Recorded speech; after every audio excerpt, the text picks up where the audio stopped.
Hi, it's me, Renee Urbanovich. I'm going to do a voice teacher reacts on about my favorite singer outside of Judy Garland. And I hope I can get through this. I love Sinead O'Connor. This is the week after.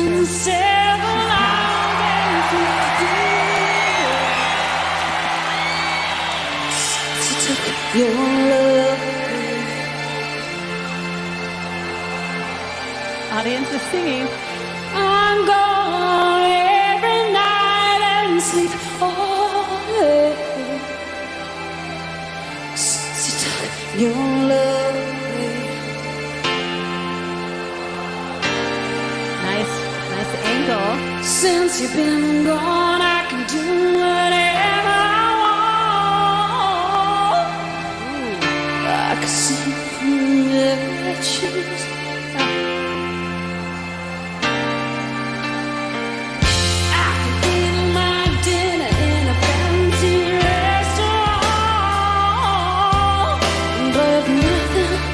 I said nothing can take away his blues,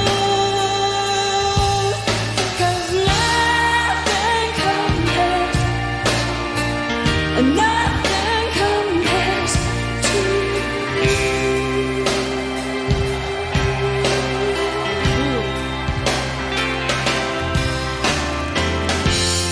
It's been so long without you. Like a broken out songs.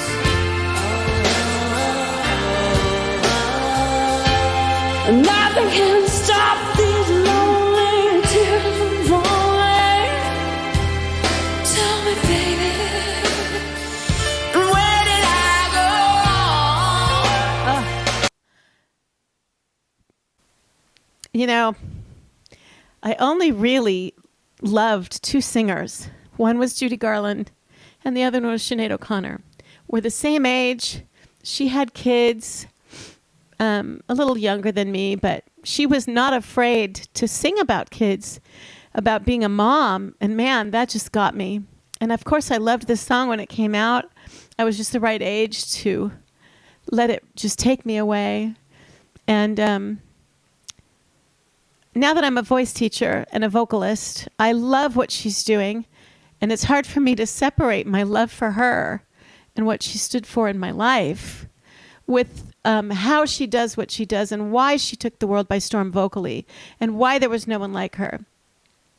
She didn't sound like anyone else, and she was the very first non-binary type person out there before like K.D. Lang and just so many other singers that didn't have the guts maybe or the courage to be non-binary. So she just really challenged everything. Obviously, she's from Ireland. She challenged a lot of things. But for me, I bonded with her because of her ability to express motherhood in song. So what she's doing here vocally is she's going back and forth from hard to soft and hard to soft. It's not easy to do. It's like yodeling almost. And it's not a very smooth transition. So for my students who were working on the mix so that they can sing higher and belt higher, not everybody can do what they did, what Sinead O'Connor did with her voice and survive it. She belted really high. She screamed a lot. And to my knowledge, she never had surgery or anything like that. So you have to know your voice and know that that's pretty unhealthy and dangerous. But she's doing the really hard singing and then flipping immediately back to the soft singing with a lot of excess air. So you can split your chords and do the excess air, ah, and then you can also just be ringing, ah, ah, and she's doing both of those. When she gets into her harsh belt, she really opens up her mouth like a horn. And then she's using her hands too as sort of to help her with the emotion. She's doing a lot of hand gestures, but they're all part of the delivery. And they're not like a ballet dancer. They're not poised, you know. They're not gentle. They're kind of claw-like. Like when we get upset, we don't care what we look like. A little bit, a little bit manic, which she had a lot of that to express. Thank God for the arts.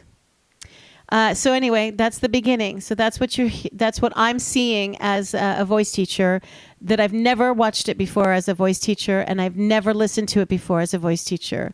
I was teaching when I was really young, but I never really listened or analyzed or tried to pick apart what this woman was doing, other than she was touching my heart with her music.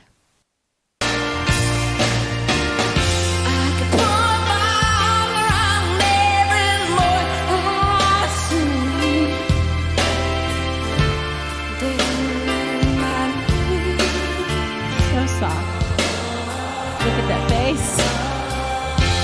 I went to the doctor and guess what he told me? Guess what he See that? told me? Back and forth. He said, girl, you better try to have fun no matter what you do. But here, fool, 'cause nothing compares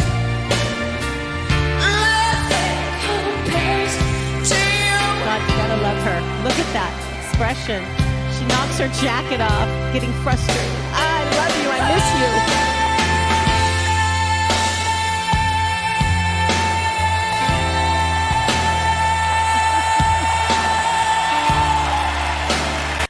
You kind of can't even call that singing, right? I just love her. I love everything she's doing. She's just throwing her body around.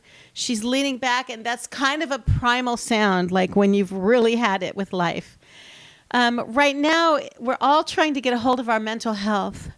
And one of the things about artists is that we feel things so intensely that we don't mean to catastrophize, and we don't mean to run every thought to the nth degree and think, okay, this is it. But by feeling our feelings, we can write them, we can express them, we can share them, we can play them, we can act them, we can dance them, we can put them into a form outside of our brain. And that is one way of processing them. It's one way of keeping your mental health intact. And so Sinead O'Connor has always been intensely high feeling. She's always been intensely high expressive. So you can be high feeling and not express it. You can be high expressive with not big feelings. She's been both. High feeling, high expressive. And having a band and having an outlet for that touches people, and then give you a platform to speak up against what you believe in and what you don't. I think it served her well, and it served the collective well. She's so one of a kind. And then as she got older and was really grappling with her mental health, as are most artists, because it's a lot of feelings, it's a lot of thoughts to be a philosopher and to be an activist and to be an artist and to just have so much to contend with. Not to mention, I know about her background. I don't ever do research on the vocalists, but I just already knew about Sinead O'Connor having a very abusive childhood, and that trauma really gets channeled into her material. And it works for all of us, because we all do feel like that sometimes, and we don't know how to get that out. And she helped us feel our feelings. I wish that she didn't have to go when she went, but I honor and respect her for doing what she felt she needed to do. And I hope she's at peace.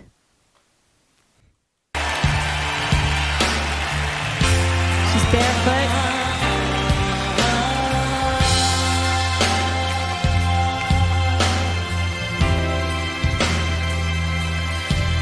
This is a nice break, right? Look at her, just keeping her heart rate up, letting the band play. All the flowers that you planted, Mama, in the backyard, all lighting you with day.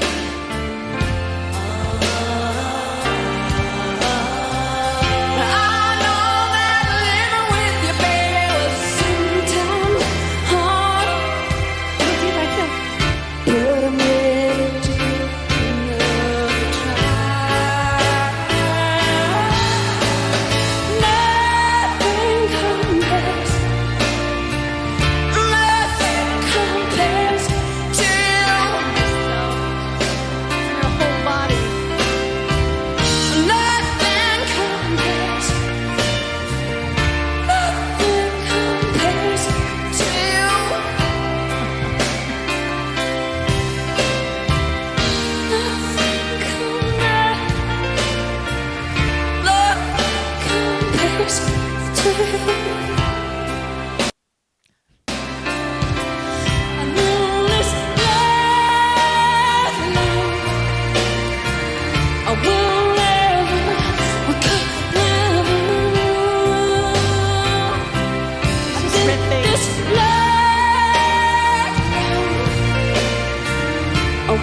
And it doesn't resolve, if you didn't notice that. And by the music not resolving, that means that she will never be resolved. There will never be anything to compare with this person she loved so much. And of course, that doesn't have to be true. We can all mend from a broken heart, but at the time, that's how it feels.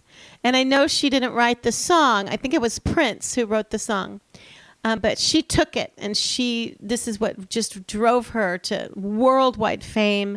This is such a great song.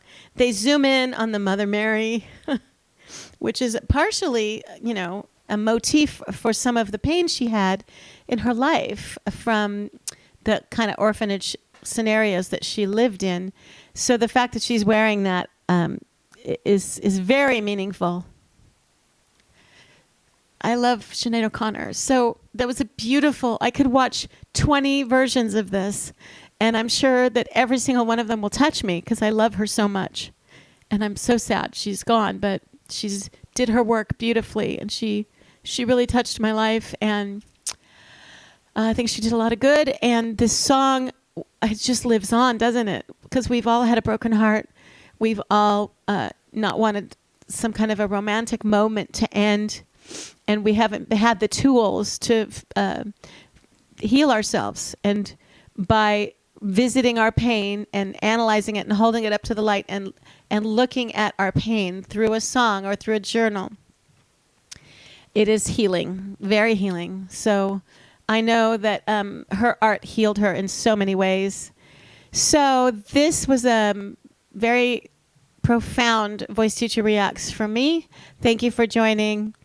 Please like, subscribe, and comment. And I'll see you next time.